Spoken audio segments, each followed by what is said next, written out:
Hi friends, எல்லோருக்கும் வணக்கம். எல்லோரும் எப்படி இருக்கீங்க? நல்லா இருக்கீங்களா? இன்றைக்கி அடுத்த பாட்டு தான் பார்க்க போகிறோம். அதுக்கு முன்னாடி நீங்கள் செய்ய வேண்டிய விஷயம் என்ன அப்படின்னு கேட்டிங்கன்னா, மறக்காமல் நம்ம மிஸ்ஸஸ் வெல்த் டிப் சேனலை சப்ஸ்கிரைப் பண்ணிக்கோங்க. கீழே இருக்க பெல் பட்டனையும் கிளிக் பண்ணிக்கோங்க.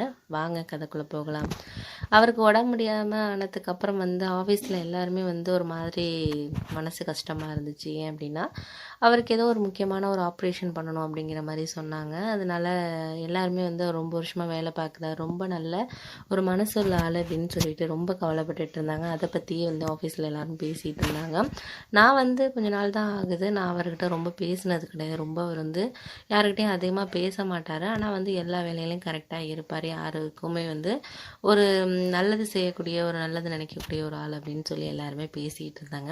அதுக்கப்புறம் மேனேஜர்கிட்ட போயிட்டு நான் போனேன். இது மாதிரி என்ன டீட்டெயில்ஸ் எல்லாம் கேட்டார், ஹாஸ்பிட்டலில் என்ன சொன்னாங்க என்னென்னு கேட்டார். நான் அழைச்சிட்டு போனதுனால நான் சொன்னேன், இது மாதிரி சொல்லியிருக்காங்க சார், ரிப்போர்ட் நாளைக்கு வாங்கிட்டு போகலாம், இப்போதைக்கு வீட்டுக்கு அழைச்சிட்டு போங்க அப்படிங்கிற மாதிரி சொன்னாங்க. எனக்கு ஒன்றும் புரியலை. அதனால் நான் அவங்க வீட்டில் கொண்டு விட்டுட்டு நான் வந்துட்டேன் சார். அதுக்கப்புறம் கால் வந்ததுனால ஆஃபீஸ்லேருந்து அப்படின்னு சொல்லி சொன்னேன். அதுக்கு அவர் ரொம்ப நல்ல மனுஷன், ரொம்ப கஷ்டப்பட்டவர். இப்போ தான் ஓரளவு அவர் எல்லா கடன்லாம் முடிச்சுட்டு இப்போ தான் ஒரு நல்ல நிலைமைக்கே வந்திருக்கு அவர் ஃபேமிலி. இந்த நேரத்தில் இவளுக்கு இப்படி ஆயிட்டே அப்படின்னு சொல்லிட்டு ரொம்ப சொன்னாங்க. மேனேஜர் ரொம்ப ஃபீல் பண்ணார். எனக்கு ரொம்ப அவரை பர்சனலாக ரொம்ப பிடிக்கும் ரொம்ப அவரை அப்படின்னு சொல்லிக்கிட்டு இருந்தார். சரி சார், நான் வேணால் நாளைக்கு போய் அவங்க வீட்டில் வேணால் நான் பார்த்துட்டு வரட்டுமா அப்படின்னு சொல்லிட்டு கேட்டேன்.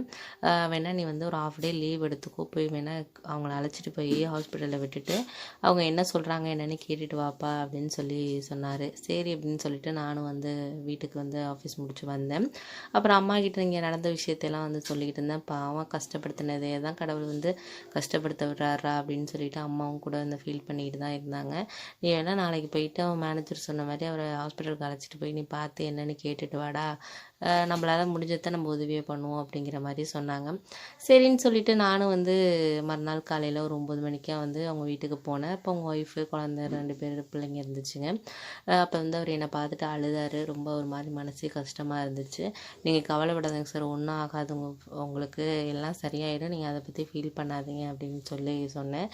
என்னப்பா இப்போ தான் எல்லா நிலமையும் மாறுனுச்சுன்னு நினச்சேன், அதுக்குள்ளே உடம்புல இந்த மாதிரி பிரச்சனை வந்துருச்சு அப்படின்னு சொன்னார். சார், யாருக்கு எப்போ எந்த பிரச்சனை வரும்னு சொல்ல முடியாது. வெளியிலேருந்து வர பிரச்சனையை நம்ம சமாளிச்சிடலாம். நம்ம உடம்புல இருக்க பிரச்சனைகள் எப்போ என்ன உடம்பு யாருக்கு என்ன ஆகும்லாம் சொல்ல முடியாது சார். அந்த மாதிரி ஒரு இதில் தான் இருக்கிறோம் நம்ம. அதனால் எல்லாருக்கும் வரக்கூடிய விஷயந்தான். அதனால் நீங்கள் எதை பற்றியும் கவலைப்படாதீங்க, மனசை மட்டும் தைரியமாக வச்சுக்கோங்க அப்படின்னு சொன்னேன் அவர்கிட்ட.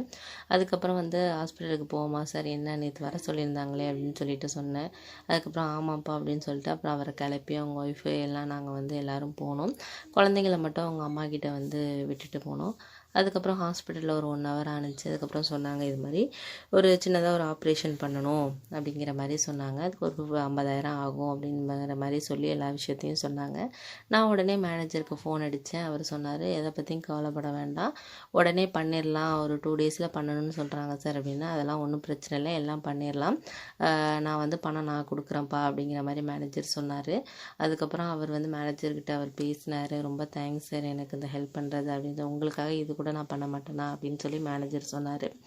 அப்போ சரின்னு சொல்லிட்டு நம்ம ஹாஸ்பிட்டலில் எல்லா விஷயங்களும் முடிச்சுட்டு அவங்கள கொண்டாந்து நான் அவங்க வீட்டில் விட்டுட்டு வந்தேன் ஆஃபீஸ்க்கு மத்தியானத்துக்கு மேலே.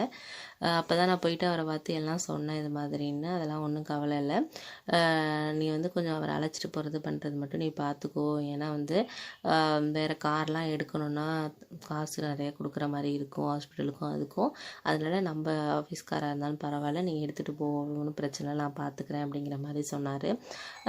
அதுக்கப்புறம் ஆப்ரேஷனுக்கு தேவையான பணத்துக்கு நான் தான் எல்லாத்தையும் ஏற்பாடு பண்ணிட்டு தரேன், ஒன்றும் நீ அதை பற்றிலாம் இது பண்ண வேண்டாம், நீ கூட அழைச்சிட்டு போகிறதுக்கு மட்டும் போயிட்டு வா அப்படிங்கிற மாதிரி என்கிட்ட சொன்னார். சரி சார்னு சொல்லிட்டு அப்புறம் 2 நாளில் அவருக்கு ஆப்ரேஷன் பண்ணாங்க. நான் கூட இருந்து எல்லா ஹெல்ப்பும் பண்ணேன். சார், மேனேஜர் சார் பணம் கொடுத்தாரு, எல்லாம் நல்லபடியாக முடிஞ்சிச்சு. அவர் ஒரு மாதத்துக்கு ரெஸ்ட் எடுக்கணும், அதுக்கப்புறம் வேலை பார்க்கலாம் அப்படிங்கிற மாதிரி ஹாஸ்பிட்டலில் சொல்லியிருந்தாங்க. சரின்னு சொல்லிட்டு அவரும் லீவ் எடுத்துக்கலாம் சார் அப்படிங்கிற மாதிரி தான் இருந்தார். அதுக்கு மேனேஜர் சொன்னால், 1 மாதம் இல்லை, நீ 2 மாதம் ஆனாலும் வீட்டில் நல்லா ரெஸ்ட் எடுத்துகிட்டு பண்ணுங்கள், அது வரைக்கும் யாராச்சும் டெம்பரவரியாக நான் அந்த இடத்துக்கு யாருக்காவது வேலைக்கு போட்டுக்குவோம் அப்படிங்கிற மாதிரி சொன்னாங்க. சரின்னு சொல்லிட்டு அவரே அந்த ஹாஸ்பிட்டலில் இருந்தவரே சொன்னார், என்னோடய ஒய்ஃபோட தங்கச்சி ஒருத்தவங்க இருக்காங்க சார், அவங்களுக்கு கணவர் இறந்துட்டாரு. அவருங்க வந்து படிச்சிருக்காங்க, நல்லா வேலை இல்லாமல் வீட்டில் தான் இருக்கிறாங்க. வேணா அவங்கள வந்து நான் இருந்த இடத்துக்கு ஒரு 2 மாதத்துக்கு வேலைக்கு போட்டு பார்த்துக்கிறீங்களா? ஏன்னா அவங்க அந்த சம்பாத்தியம் வந்தால் கூட எங்கள் வீட்டில் வந்து கொஞ்சம் ஹெல்ப்பாக இருக்கும், கொஞ்சம் எல்லாத்துக்கும். அவங்க ஹஸ்பண்ட் வந்து எங்கள் வீட்டோட தான் இருக்கிறாங்க அப்படிங்கிற மாதிரி சொன்னார். சரின்னு சொல்லிட்டு மேனேஜரும் சரி அவங்கள நாளைக்கு வர சொல்லுங்கள் அப்படின்னு சொன்னாங்க. அப்புறம் என்கிட்ட மேனேஜர் அதை பற்றி சொல்லிக்கிட்டு இருந்தார். இது மாதிரிப்பா அவரோட வந்து ஒய்ஃபோட தங்கச்சியா அவங்க வந்து வராங்களாம், நம்ம அதை பார்த்துட்டு அவங்க ஓகேவாக இருந்தால் அந்த பொசிஷனுக்கு அவங்களே நம்ம அப்பாயிண்ட் பண்ணுவோம் அப்படிங்கன்னு சொல்லி பேசிகிட்டு இருந்தார். அதுக்கப்புறம் என்ன நடந்துச்சுன்னு நான் அடுத்த பாட்டில் உங்ககிட்ட சொல்கிறேன் ஃப்ரெண்ட்ஸ்.